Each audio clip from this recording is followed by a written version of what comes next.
Hi. Good afternoon, ladies and gentlemen. Thank you for coming in this afternoon to our friends in the media and especially to our international media who are here also. There are two things that we wanted to update the people of Manila. And this we address our people with regard to two incidents happened recently in the city.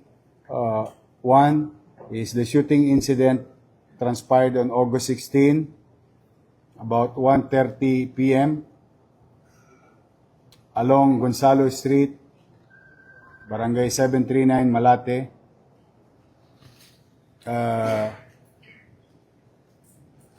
Salamat sa Diyos, buhay yung mga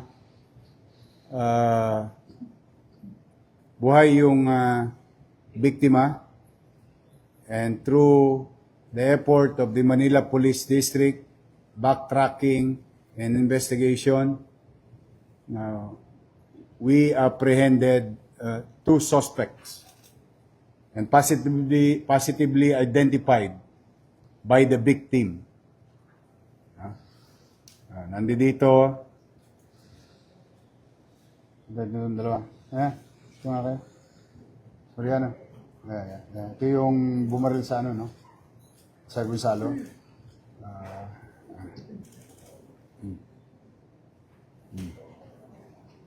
The victim is Rolando San Juan Iabad,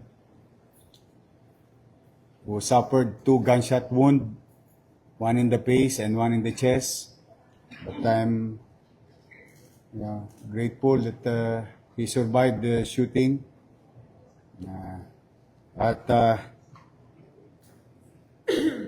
2 days of relentless investigation and painstaking follow-up by the Manila Police District,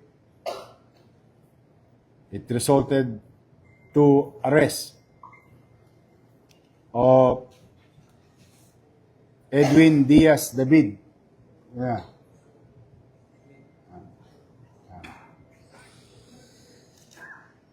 And Hero Macalanda Maroleda. So we're happy to inform the public that this case is solved with the arrest and proper identification of the victim.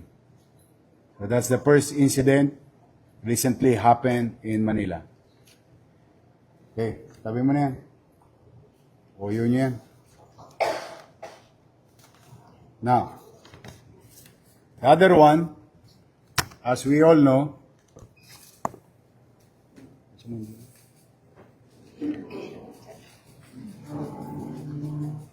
there was an incident in the city of Manila last August 15, about 10:40 p.m., involving foreigners, victims. 2 Japanese nationals were fatally shot at the time by an identified suspect along Malbar, fronting Sheraton Hotel, Malate, Manila. Initial reports and CCTV footages confirmed that the victims were targeted upon exiting a taxi. Now, as we have promised the people of Manila and those who are traversing and visiting the city, we may not, mapigilan yung gawain ng mga pusakal sa akto, pamisa-misan na aktuhan namin. But we make sure that justice will be served, and we are certain, as our commitment to the people of Manila, kapag ginawa nyo sa Maynila, hahanapin namin kayo kahit nasa kayo.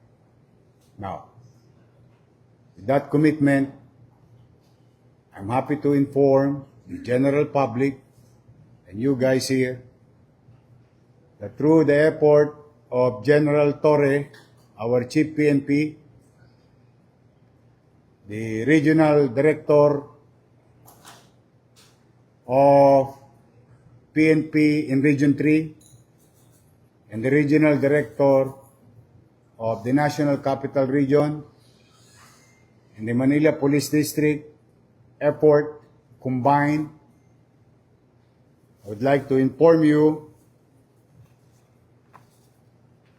out of 3 possible initial suspect, we have apprehended 2 of the major participants in the crime. Here is Abel Manabat Inuki.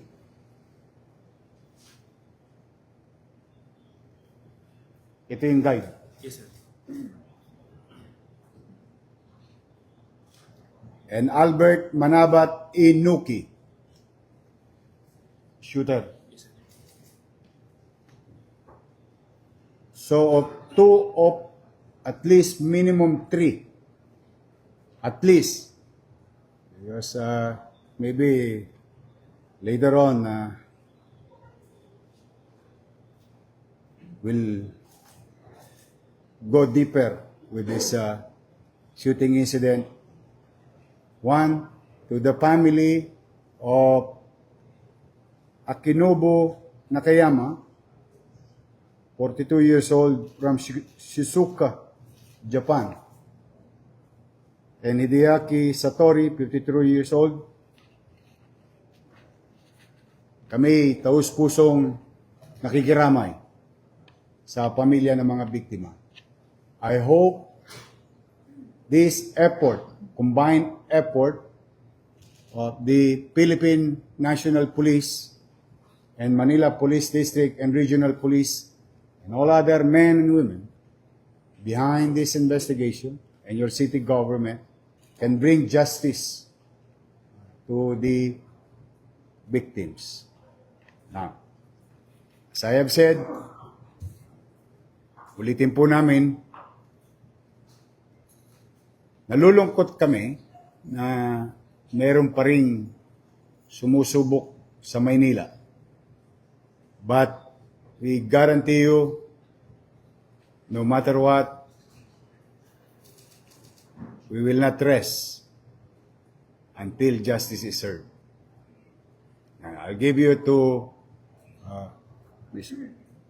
our police sa Ligumba if you have other questions. But for the meantime, I'd just like to inform each and every one of you.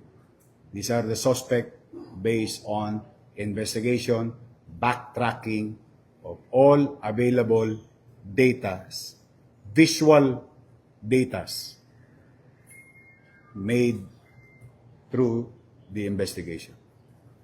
Pero ba kayong tanong? Okay. Yes. Good afternoon, Mayor Celerina Monte from NHK.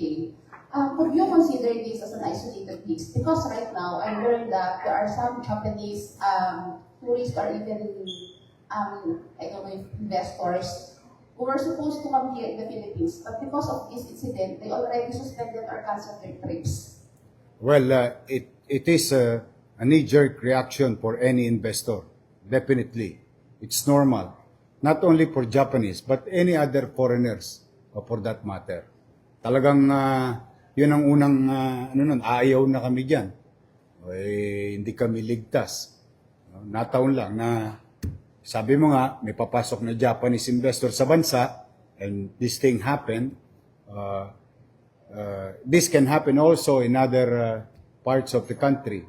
But one thing is for sure, as our commitment to the people of Manila and those visiting the city, sabi ko nga, di ba, if I may use again my own words, tatalupang ko buong Pilipinas, makuha lang yung mga suspect. And that is our dedication through the effort of PNP and MPD. Nakakalungkot.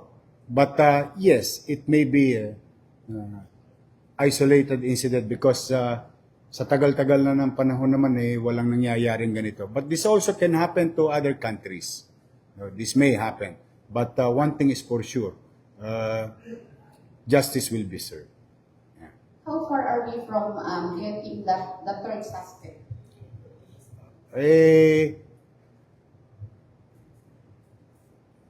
Someday, I think the PNP will update you for the meantime kasi we don't want to be sending the message to possible individuals. Properly identified naman na sila.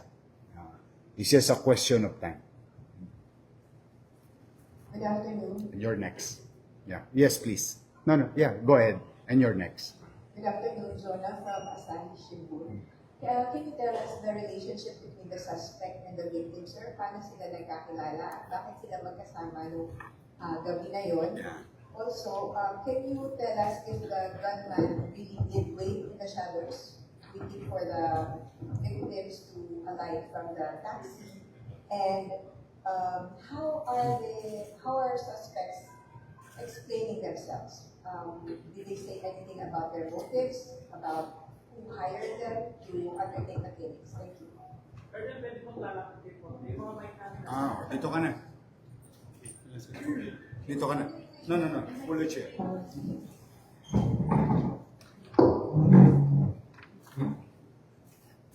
Good afternoon, everyone. Isasayin ko lang yung sagot dun sa question sa sunod-sunod. So, first and foremost, during the conduct of investigation, on August 15, 2025, at dawn, no?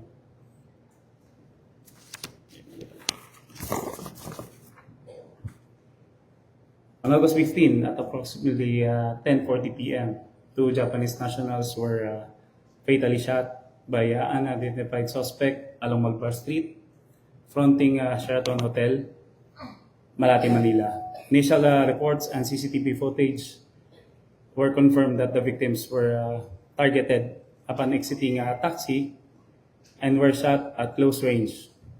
The suspect fled with the victim's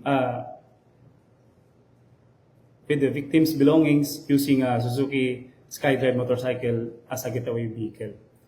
So based on our backtrackings and efforts to find out the identity of the suspect as well as the identity of the victims, we come up to, we found out through the efforts of intelligence officers from MPD and our police officers in Malate, in Ermita Police Station. So we led to find the whereabouts of these victims first. So initially, nakuha natin yung identity ng taxi na kanilang sinakyan. And then through that, nakuha natin yung witness, yung driver na kasama nila.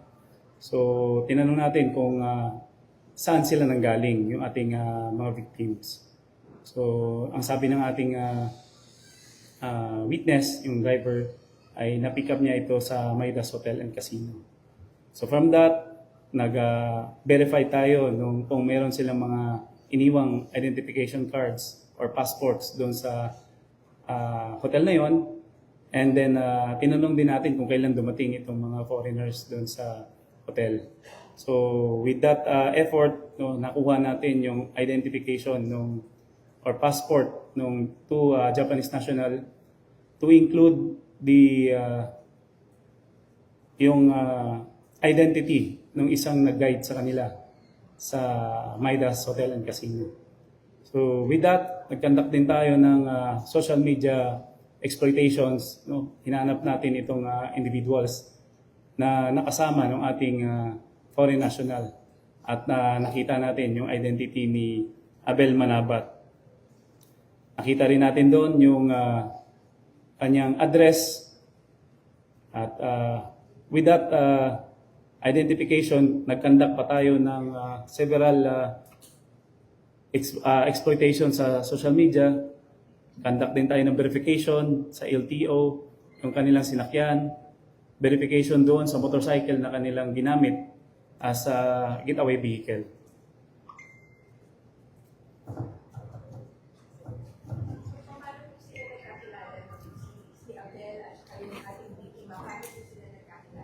Based dun sa ating debriefing sa ating number one suspect, si Abel Manabat, he told us that yung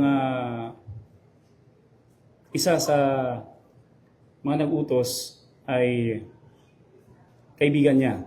Dati niya nang pinagmamaneho. And then from that, nag-offer itong nag-utos, yung ating mastermind, ng sum of 9 million pesos para patayin itong ating mga victim. So initially, naghanap ng kasama or mga cohorts si Abel. At kasama dito ang kanyang kapatid na si Albert Manabat. And isa pang unidentified person yung kumuha sa mga belongings ng ating foreign national.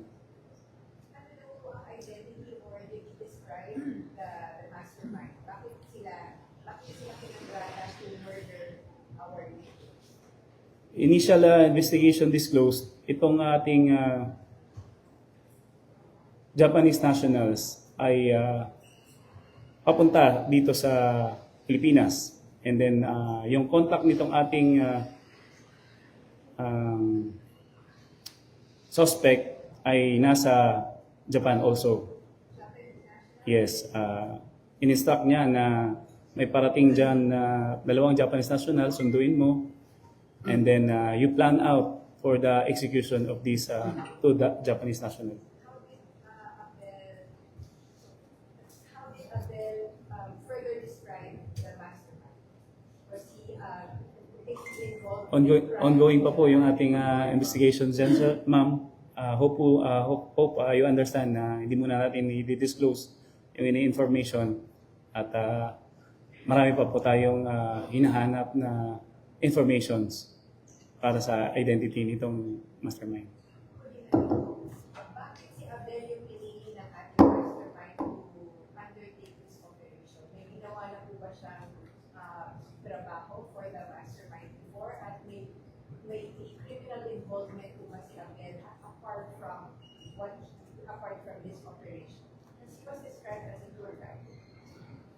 Initially, ma'am, we described him as a tour guide kasi wala pa po tayong identity sa kanya.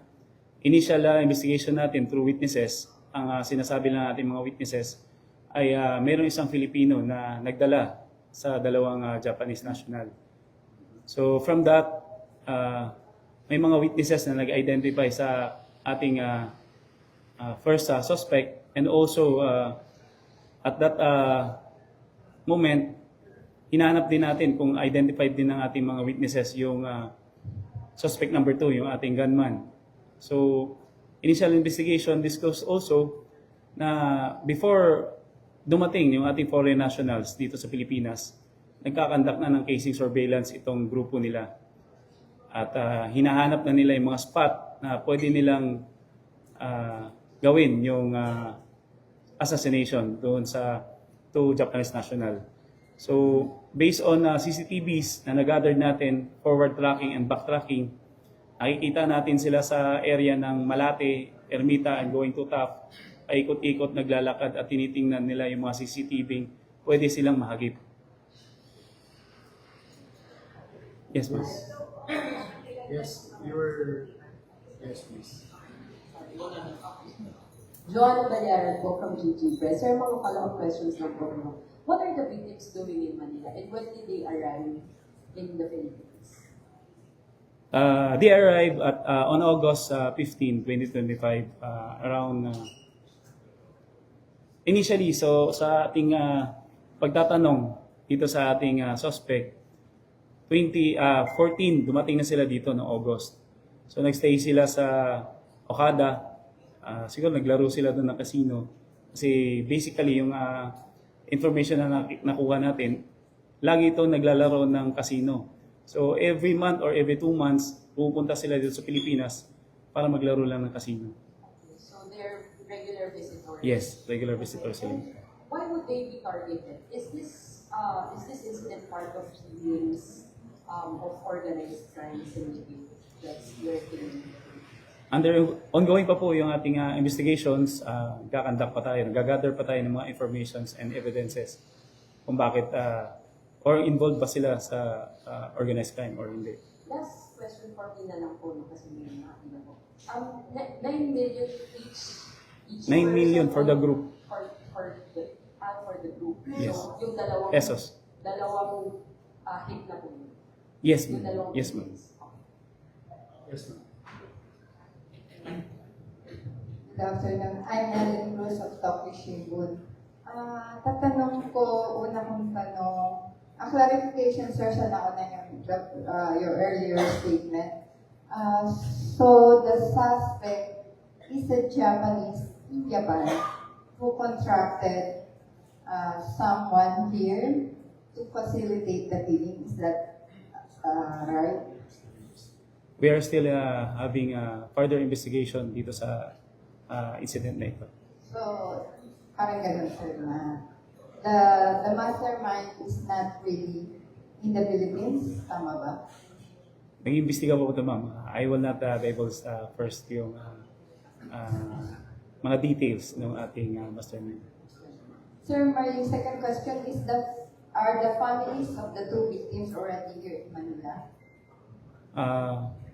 Most probably, ma'am, nandito na kasi nakapag-claim na tayo ng death certificate. At nakapag-coordinate naman po tayo sa Japanese Embassy regarding this matter. Pero hindi pa po sila pumunta sa NTV. Wala pa po, ma'am. Thank you.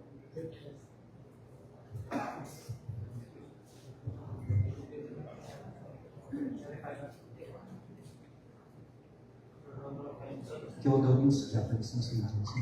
So yung 9 million, bakit kaya 9 million, hindi 10? And para saan? Insurance money or may utang? May... Ito ay information lang naman nang galing sa ating mga suspect. So, hindi natin na itanong kung bakit 9 million. Pero siguro, yun lang afford ng ating mastermind. For the execution of the plan.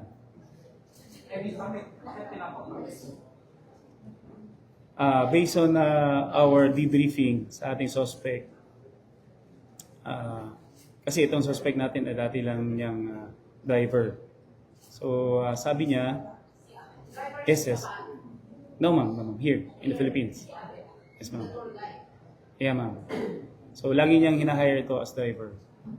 And then, he stated na mayroong problema sa kanila. Siguro may onsehan sa grupo nila. So, yes, ma'am. Sir, yes. We're also still investigating in this matter. Sir, sorry. So, clarify ko lang for the record. Yung, Robina Siga from Daily Manila Shimbun from Japanese newspaper.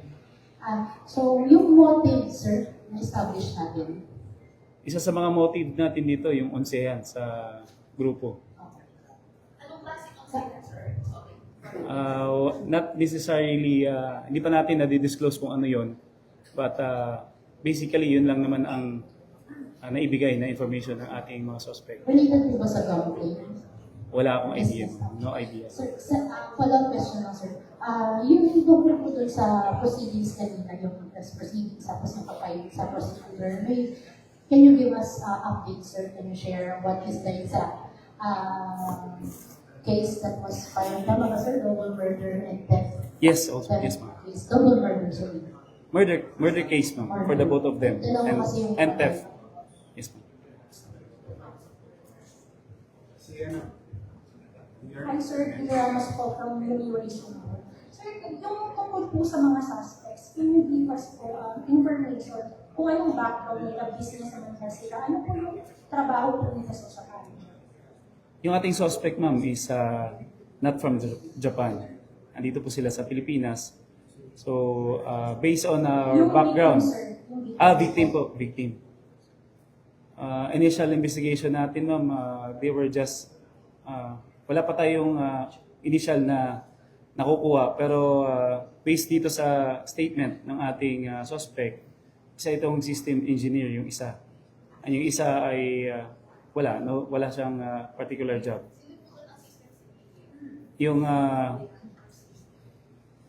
si Hideki Satori. Yes, ma'am. Hideki Satori of 53 years old from Fukuoka, Japan. Okay, last. Last question. No. Nauna yung babae. Pakisuyo mo lang. Aya Cerezo po, Tokyo Broadcasting. Sir, tatanong ko lang about yung 9 million. Na-receive ba nila yung payment or paano yung terms nila? Wala silang naisabing terms kasi very abrupt yung ating collaboration ng regional Police Regional Office 3, lalo-lalo yung ating regional, yung R2, yung PPO ng Pampanga, also in CRPO, and yung ating MPD na nag-collaborate and investigate on this matter at abrupt, immediate yung ating response, kaya nahuli kaagad natin sila. So, wala na silang na-disclose kung paano nila paghahatian yung money na yun. Ang initial investigation, initial debriefing natin sila, they said na ang natanggap lang nila yung unang pabayad lang. 10,000. Yes. Sir, yung isang victim, meron siyang tattoo sa likod niya. Yes, ma'am. The relation ba po yun sa J3 Bravo na grupo? Ongoing pa po, ma'am, yung ating investigation dyan.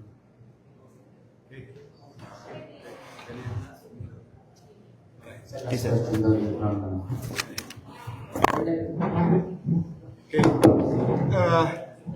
Again, ladies and gentlemen, as we have promised, we cannot go further in telling stories and sounding the next move of the Philippine National Police. I'd love to answer, and I like the way you ask question, but it may, baka ma-preempt eh. Meron talagang mas malalim pa. That, at least I can assure you that there are somebody else. No.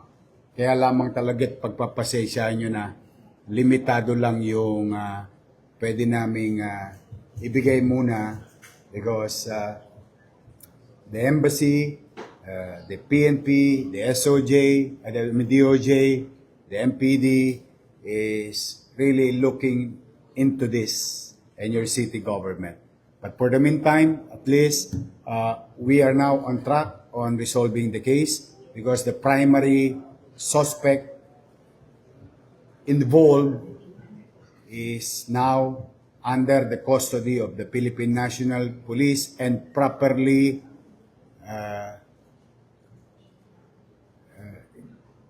submitted to the prosecution office. So, magpa-follow up to. Ayun naman, talagang hindi lang namin maikwento sa inyo yung iba ninyong ninanais na impormasyon. I hope you don't mind. You were about to, sige nga, sige. Your Honor, Diki Sarato po, Radyo Pilipinas. Sure. Naitawag po ba ito insidente sa 911? At gaano ba kalaga yung 911 sa ganitong pagkakataon? Well, if you ask me about 911, I guarantee you I was there. And it is effective. I saw it, I tested it, I simulated it personally in the Philippine National Headquarters with General Torre. I saw how it works. When I randomly suggested places in the country, it was done properly according to the target. And it was done also in Manila when we simulated a distress call from a house. And the police And it was, I think, if I'm not mistaken, Mr. Kayabyab, Police Officer Kayabyab, who went to the distress call or the particular space or place at 4 minutes and 37 seconds. That is my experience with regard to your question, 911. So ako, I can only attest on what I have experienced and what the 911 can bring to each and every one of us in case of emergency. So it's running based on my experience. Now, if it is what, ito namang kaso na ito, mabuti na lamang with the technology available, mas madaling nare-resolba at mas madaling nahanap ang mga suspect. So, for now, modest assessment is that at least we are now on the right track in resolving fully and getting to the bottom of it. And I like your question, what is the motive behind it? And malalaan din natin yan kalaunan. Kasi I for one, hindi naman pwede magka-involve ng pera kung walang motibo. Tama yung tanong niya kanina. But hanggang doon lang muna kami. No? Yes, please. Good afternoon, Mayor. Logic Aka sa DZRH. Yes, sir. Mayor, after ng incident nung Friday, maraming mga negosyante talaga na alarma sa Of course. sa negosyo na imbis na po. Pero after itong arrested na yung mga suspect, ano pong pakaramdam mo ngayon, Lord? Well, at least we're still in line with our policy. Sabi ko nga sa inyo, the least thing that I can do for Manila for now is maging maaliwalas at panatag ang pamumuhay. So, panatag in such a way that we will put things in right order as much as we can. But then again, hindi mo naman yan na mapipigilan basta-basta ang isang masamang tao gumawa ng masama sa kanyang kapwa. But the guarantee of your city government and through the help of MPD and other enforcement unit in the case of maritime, sumisid pa yan. Yan, yung nakuha nating suspect na dalawa, yung tinapon yung motor, sinisid pa ng maritime group natin para makuha yung getaway bike. This is a different story. If you were not here early on, that's kung paano na-resolve yung isang kaso na yun. The guarantee to the people of Manila and to those visiting in the city of Manila is that kapag ginawa nila yung krimen dito, ang ikamamatay nila, puyat. Dahil hindi sila matutulog ng mahimbing. As we promise, we will spend every single cent in our city coffers to apprehend and bring these people to justice. And I think, for the meantime, our modest assessment, the PNP is on the right track in resolving this case or this matter or this incident. And I hope, someday, somehow, walang mangyaring ganito sa Pilipinas. Yes, I agree. They may have a very different impression of the country or the city or any place in the world for that matter. But we'll make sure that there is government in Manila and in the country. Okay? Tapos na. Thank you sa inyo. Thank you, sir. Okay. Thank you.